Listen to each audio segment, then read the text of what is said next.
on SONA 2024. Joining us in studio, we have ANC MP Faiz Jacobs. Assalamu alaikum wa rahmatullahi wa barakatuh. Welcome. Walaikum salam wa rahmatullahi wa barakatuh, and greetings to all the Radio Islam and the viewers out there. So, I mean, SONA is an annual affair, right? But this is also the 30th year of democracy. Now, we were just having a discussion earlier on, and I'm keen to hear your comment on this. The ANC will argue that the glass is half full and say, well, from 94 to now, we've done so much in terms of housing, in terms of water, sanitation, electricity. Your political opponents will argue that it's half empty. No, but there's still so many people unemployed and so many people who are using pit latrines and so many people who don't have access to water and electricity. The key question would be, what is it that the ANC could have done in the last 30 years and should have done, which they haven't done, in your opinion? That's a very easy question. For me, I think if we look at context, we come from colonialism, we come from apartheid, we come from slavery, oppression, racial exclusion, divisions. So 30 years in the grand scheme of things. Look at America. America is almost 200 years in their democracy. Look at Europe. They've also got democracies for at least centuries. We have 30 years of democracy. And yes, our president was the first to say that we could have improved. There's room for improvements. We've made mistakes. We've learned valuable lessons. But I would like to argue that if we need to contextualize our democracy, 30 years is relatively young. And in that years, what the ANC has done and will continue to do is to galvanize the broad church of South Africans and move our people forward. You see, we can ramble off all the stats and figures, but I think what is very clear is that the ANC remains the only vehicle for genuine transformation, unity of our people, dealing and consolidating our democracy, and also defending our democracy. Look, on the Palestinian issue, for example, we haven't wake up on the 7th of October, and so it's a policy, it's ingrained, all of us, from day one.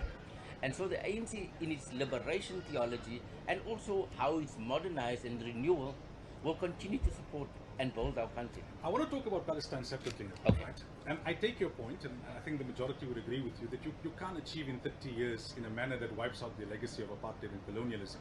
That said, though, the ANC reversed many of its own gains in terms of the last 30 years. So, within ANC rule, we had functioning infrastructure. We no longer have that. It's collapsing left, right, and center. Look at eThekwini in Durban. Look at Joburg.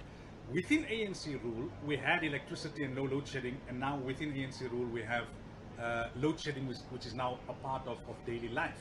So you can't overcome the colonial legacy in 30 years, that is accepted, but how much more could you have done better in the last 30 years? I think that's the question. Things that were realistically achievable, which were not achieved because of corruption, inefficiency, nepotism, and the like. I think I'll be the first to admit that there's room for improvement. We could have done more.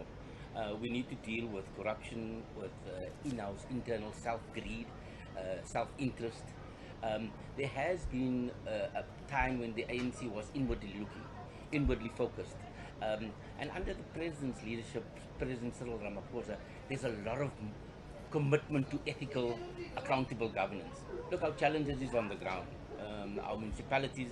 And so I think for us, we need to demonstrate a stronger political will. We need to demonstrate a capable, ethical, committed leadership core on the ground that is ingrained with our people. And selfless leadership is one of those key things. So, look, I'm under no illusions that our challenges are big. The competition is big. You know, state capture is not only a phenomenon in the ANC itself. Greed, self-interest is an international phenomenon. The criminal syndicates are growing in our religion, in our moral space, in our private space, and so we need to push back. And so religion plays an important role in providing that moral regeneration. And it's also important for us. Remember, the ANC comes from a strong religious background.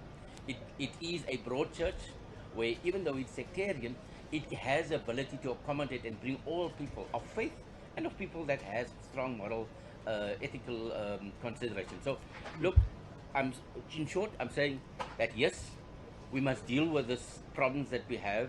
The energy crisis is a contextual problem. Yes, there was a lot of greed, corruption, abuse, but it's an international phenomenon. If you go to any big European country, energy security We need to invest in it. We need to grow it. There is plans. The president and the new ministers has been at pains almost on a weekly basis to give us updates, to give us a sense. But there is also stubborn challenges like the coal mafia, like the construction mafia. I saw it on the TV every day. It's whilst we're making progress, there's also that sense that it's not going to be an easy one. I appreciated the president's stronger stance, stronger political will, that there must be consequences, there must be delivery, and we need to accelerate development for our people. Look, the examples are many, right? But I want to get back to the core point. MPs like yourself, ministers who are working under President Ramaphosa say, no, he's different, there's accountability. Others argue, well, he's still got within his cabinet those who are very directly implicated in state capture. He hasn't trimmed his cabinet despite promising. There's a lot that he could have done in the last 6 years, even with COVID, which he hasn't done. Those debates can go on.